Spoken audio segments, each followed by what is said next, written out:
guys, we all welcome you, India's best learning platform, Upcoming IAS, and today we are going to deal with some current affairs issues. And the topic of the discussion for today is International Day for Biosphere Reserve. I hope you all are doing well, so let's start the video. So, 3rd November is celebrated as International Day for Biosphere Reserve because internationally first time जो biosphere reserve बनाए गए थे वो 3 नवंबर को बनाए गए थे और यूनेस्को वो बॉडी है जो बायोस्फीयर रिजर्व बनाता है और जितने भी नेटवर्क है बायोस्फीयर रिजर्व के सभी के कोलैबोरेशंस किसके हैं यूनेस्को के साथ हैं एंड ये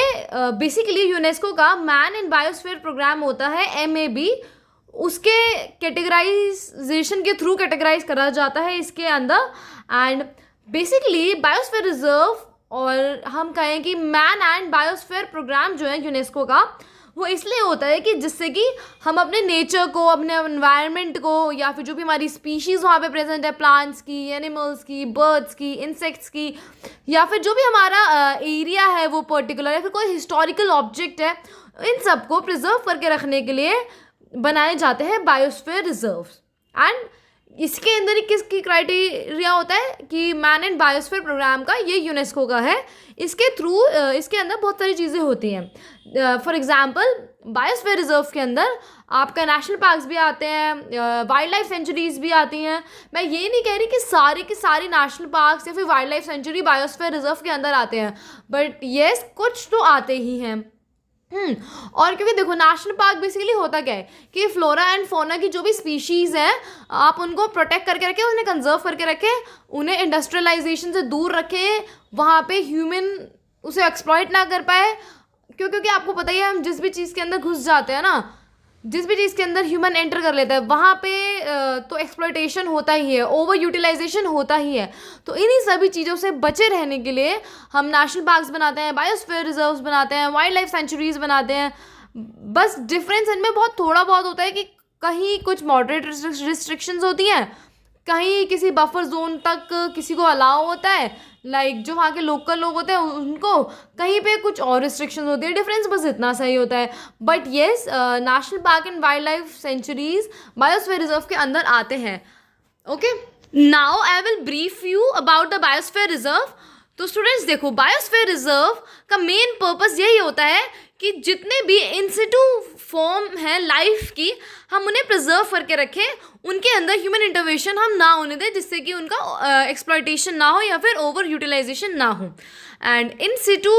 लाइफ फॉर्म मीन्स जितने भी ऑलरेडी यहाँ पे मिलते हैं ओके होता है ना कि जैसे इंसिटू कंजर्वेशन एंड एक्सिटू तो इंसिटू मीन्स कि जो भी ऑलरेडी प्रेजेंट है इंडिया में जो भी लाइफ फॉर्म चाहे वो प्लांट्स की स्पीशीज़ हैं एनिमल्स की हैं बर्ड्स की हैं टाइगर हैं जो भी हैं बेसिकली या फिर कोई हिस्टोरिकल चीज़ है तो उसकी कंजर्वेशन के लिए ही हमने बायोस्फीयर रिजर्व्स बनाए हैं and this is the reason कि कुछ नेशनल पार्क्स या फिर कुछ वाइल्ड लाइफ सेंचुरीज होती हैं वो बायोस्फीयर रिजर्व के अंदर भी आती हैं एंड बायोस्फीयर रिजर्व यूनेस्को ने इनिशिएट किया था यूनेस्को ने बनाया था 1971 में और यूनेस्को का मैन एंड बायोस्फीयर प्रोग्राम चलता है उसके थ्रू ये सारी चीज़ें रिकग्नाइज करता है उसके अकॉर्डिंगली ये बताता है कि कौन सा बायोस्फीयर रिजर्व होना चाहिए एंड कौन सा नहीं एंड करेंटली हमारे यहाँ पे 18 बायोस्फीयर रिजर्व्स हैं इंडिया में जो सबसे पहला था वो 1979 में बायोस्फीयर रिजर्व बना था इंडिया के अंदर नहीं पूरे वर्ल्ड में सबसे पहला 1979 में डिक्लेयर हुआ था यूनेस्को के MAB के द्वारा और अब इस टाइम पे ये 631 हो चुके हैं ऑल ओवर द वर्ल्ड अगर हम देखें तो 631 है एंड 1119 कंट्रीज़ के अंदर ओके एंड अगर मैं इंडिया की बात करूँ तो इंडिया के अंदर जो सबसे बड़ा बायोस्फीयर रिजर्व है वो गुजरात के अंदर है गल्फ ऑफ कच्छ में एंड अब आप मुझे कमेंट सेक्शन में बताएंगे कि इंडिया के अंदर सबसे छोटा बायोस्फीयर रिजर्व कहाँ है और उसका क्या नेम है and I have one more task for all of you कि देखो अभी तक मैंने आपको थोड़ा थोड़ा ब्रीफ बता दिया about national parks and wild life sanctuary and biosphere reserve के बारे में तो मैंने आपको कम्प्लीटली समझा दिया तो अब आपकी ड्यूटी है कि आप कुछ जो नेशनल पार्क्स हैं फेमस या फिर कुछ वाइल्ड लाइफ सेंचुरीज़ हैं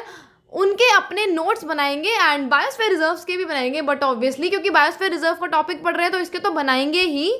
इसके साथ साथ आप national parks and wild life sanctuaries के भी बनाएंगे, क्योंकि यही बहुत ज़्यादा छोटी छोटी चीज़ें होती हैं जो आपको यूपीएससी में एग्जाम क्लियर कराती हैं, औरों से अलग बनाती हैं। तो हम अपना सेशन यही एंड करते हैं। I hope you learned a lot, enjoyed a lot. Thank you so much and have a nice day ahead. Do your best study and stay tuned for the next update.